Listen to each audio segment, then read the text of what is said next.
morality had become thoroughly politicized. Two opposing political visions governed how to act and how to think about how to act. Then, the more I thought about the separating out into packages of so many positions on the most existential and important questions, the more I thought about the combinations, and the stranger they seemed.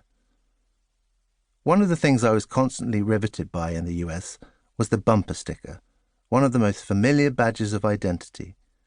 Those colourful, if often weathered symbols, captions, emblems and jokes that drivers affix to their rear bumpers and other parts of their car's anatomy attest to far more than partisan affiliations and the onset of the latest election cycle.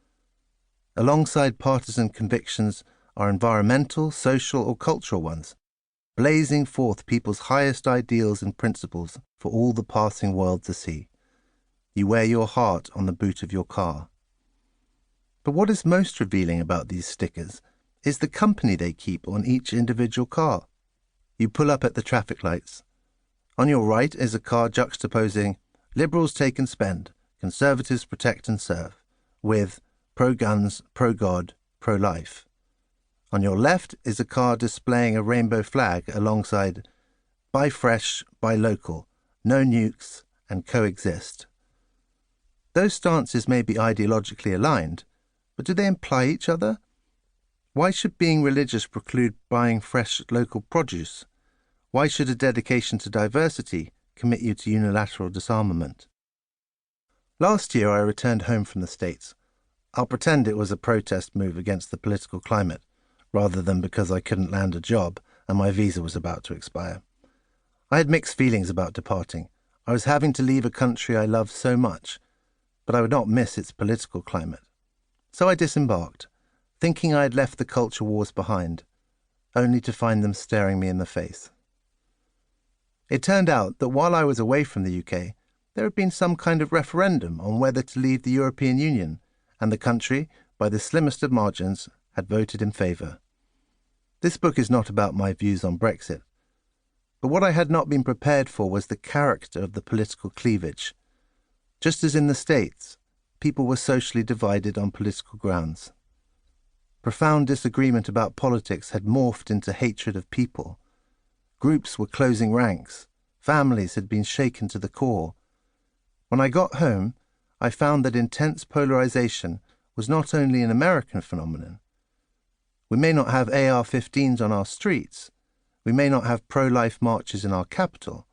Polarization may not correlate with political parties in so straightforward a way. But what had been both exposed and exacerbated was a brutal political antagonism. What we also have, I realized, are package deals. Included within them might be slightly different positions, but the dynamic is the same. If you are a Remainer, you are supposed to hold a range of other views that have been bundled together, while the formation of a Brexiteer identity has served freshly to weld together a number of distinctly conservative positions. Here, too, right and left are ideologies proposing ideas not just on policy, but on identity, not just who we vote for, but how we live. This book is an attempt to wrest myself free of these package deals. I want to affirm certain fundamental principles on the left, and then question why those principles are expressed in some positions and ignored in others, and vice versa. I want to ask why the most compelling conservative principles are not expressed across the board. The aim, I should say, is not to point out inconsistency for its own sake. Consistent worldviews can be wicked. My aim in ensuring I haven't subscribed to a package deal is motivated by the assumption that a view can't be right simply because it has been tacked on to another one for contingent historical reasons. In their quest for power, politicians build coalitions, make compromises, pander to different interests. That's their business. I get it. What I object to is when they paper over the differences and pretend that this amalgam of views creates a unified whole.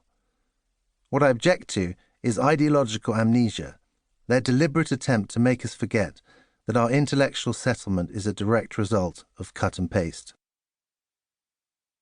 Dying to belong. The reason I personally find it difficult to wrest myself free of the package. To keep listening to this audiobook, I've left you a link in the description so you can do it at no cost thanks to Audible's 30-day free trial.